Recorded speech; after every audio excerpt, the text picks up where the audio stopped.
tayo mga kapobrito. Buburot ako ng punla.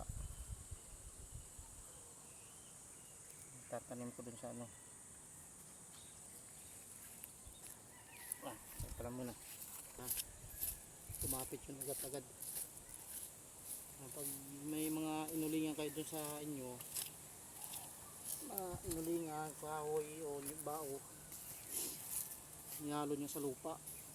Yan ang pinaka abono na. Abono sa kung anong halaman o anong gulay tatanim nyo. Yan. Tulad ito pichay. Hindi ka nabibili ng abono. Ano na lang. Pinag-ulingan na ano, yung lupa.